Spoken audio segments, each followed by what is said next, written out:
Wabarakatuh. Salam jumpa rekan mahasiswa yang kami banggakan pada pertemuan kelima mata kuliah pemasaran jasa. Baik, kali ini kita akan membahas terkait dengan menyeimbangkan permintaan dan penawaran yang terdapat di modul 5 mata kuliah ini. Adapun keterbatasan kapasitas. Terkait dengan keterbatasan kapasitas, pertama kita mengetahui fluktuasi kapasitas produksi. Pada sektor jasa, ketidakmampuan menyimpan jasa jika dikombinasikan dengan fluktuasi permintaan menyebabkan beberapa kombinasi kapasitas permintaan. Pertama, excess demand.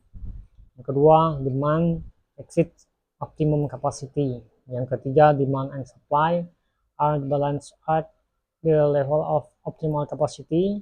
Yang keempat, excess capacity.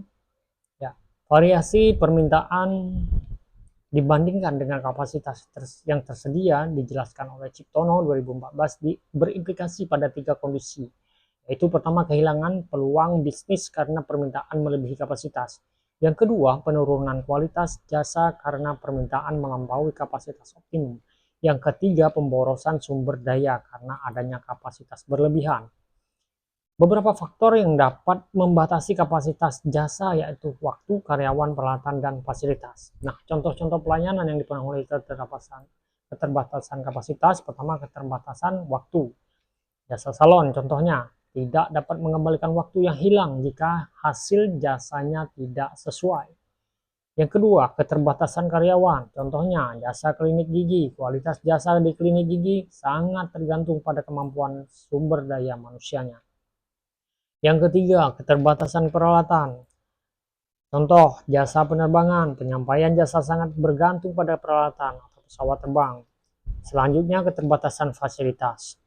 Contohnya jasa restoran. Kondisi di mana masa peak time, maka kualitas layanan di restoran tidak dapat diberikan secara optimum.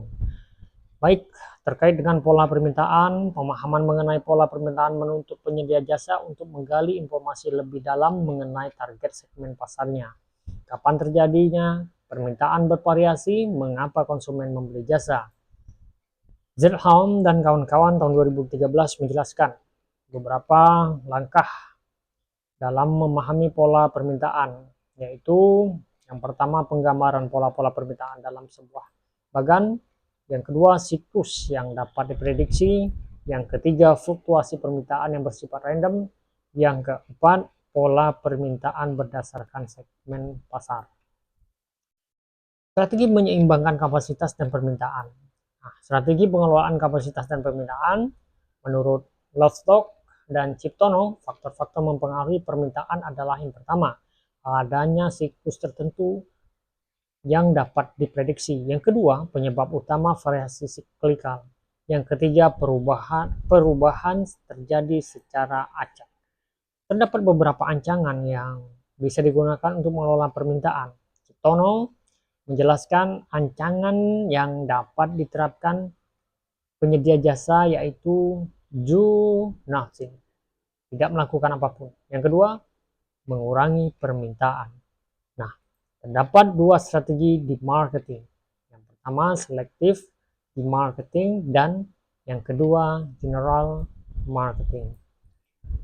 Baik, rekan mahasiswa yang kami banggakan, Zutholm, Mary, dan Dolney menyarankan dua pendekatan untuk menyesuaikan permintaan dan penawaran bagi penyedia jasa, yaitu yang pertama, mengatasi fluktuasi permintaan dengan cara menggeser permintaan untuk memenuhi kapasitas yang tersedia. Dan yang kedua, menyesuaikan kapasitas dengan fluktuasi permintaan. Ada beberapa pendekatan yang dapat digunakan untuk menggeser atau meningkatkan permintaan untuk memenuhi kapasitas, yaitu yang pertama, komunikasi dengan konsumen. Yang kedua, memodifikasi waktu dan lokasi penghantaran jasa. Yang ketiga, menawarkan insentif untuk penggunaan selain peak times. Yang keempat, membayar dengan harga penuh. Pada saat permintaan terlalu rendah, maka ada beberapa hal yang bisa dilakukan penyedia jasa, yaitu yang pertama, mengedukasi konsumen, menambah variasi, bagaimana menggunakan fasilitas, dan yang ketiga, diferensiasi harga. Baik rekan mahasiswa yang kami banggakan, menurut Zelham, penyesuaian harga dapat dilakukan pada saat permintaan sangat tinggi dan pada saat permintaan terlalu rendah. Pada saat permintaan terlalu tinggi, maka penyesuaian kapasitas dapat dilakukan dengan cara pertama menambah jam kerja karyawan, yang kedua memperpanjang waktu pelayanan, dan yang ketiga menambah fasilitas dan peralatan. Pada saat permintaan terlalu rendah, maka bisa dilakukan dengan cara yang pertama menjadwalkan pemeliharaan fasilitas pada saat permintaan rendah, yang kedua menjadwalkan pelatihan kepada karyawan, dan yang ketiga memodifikasi atau memindahkan fasilitas dan peralatan. Adapun strategi antrian ketika permintaan dan kapasitas tidak dapat dipertemukan.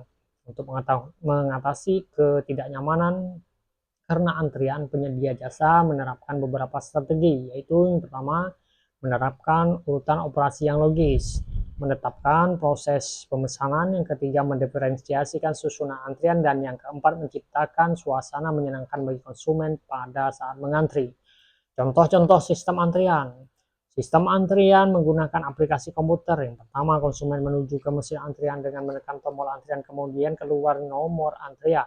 Yang kedua, konsumen mencari tempat duduk, menunggu panggilan yang tertera di layar monitor, dan yang ketiga, pada saat tiba giliran nomor antrian segera ada pemanggilan untuk mendapatkan antrian. Terima kasih rekan mahasiswa yang kami banggakan. Tidak lupa pada sesi ke-5 ini rekan-rekan mahasiswa diwajibkan untuk menyelesaikan tugas kedua dan kewajiban-kewajiban di setiap sesi, yaitu forum diskusi juga harus diselesaikan.